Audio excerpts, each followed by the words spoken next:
Selamat datang pemirsa, kembali lagi bersama saya Aprilia Andrianti pada acara Breaking News, membahas berita aktual dan terpercaya.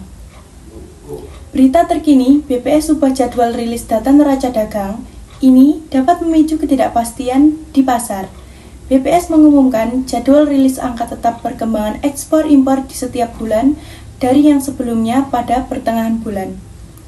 Badan Pusat Statistik alias BPS memutuskan ubah jadwal rilis data neraca perdagangan Indonesia dari yang awalnya setiap pertengahan bulan menjadi setiap awal bulan.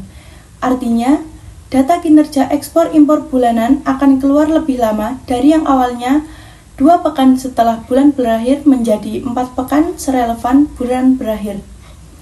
Ekonom Universitas Andalas Syarifuddin Karimi menilai keputusan BPS tersebut hanya akan menciptakan ruang ketidakpastian yang luas di kalangan investor, pelaku usaha, dan analis pasar. Ketika negara lain berupaya meningkatkan keterbukaan dan kecepatan informasi ekonomi, Indonesia justru mengambil langkah mundur yang bertentangan dengan prinsip perdagangan modern yang berbasis transparansi dan prediktabilitas, ujar Syarifuddin pada Kamis 15 Mei 2025. Menurutnya, perubahan jadwal rilis data neraca perdagangan tersebut tidak bisa dilihat hanya dari sisi teknis saja, melainkan turut mencerminkan mentalitas birokrasi yang enggan diawasi dan tidak menekankan kebutuhan pasar sebagai prioritas. Syarifuddin mengingatkan bahwa ekspor dan impor merupakan menjadi fondasi neraca perdagangan dan pertumbuhan ekonomi. Syarifuddin menegaskan, ketidakpastian yang dirasakan pelaku pasar akan lebih merugikan perekonomian daripada angka defisit neraca perdagangan itu sendiri. Oleh sebab itu, ia menyimpulkan langkah BPS memperlambat rilis data ekspor-impor Indonesia akan memperkuat reputasi negatif Indonesia sebagai negara dengan hambatan perdagangan tertinggi di dunia.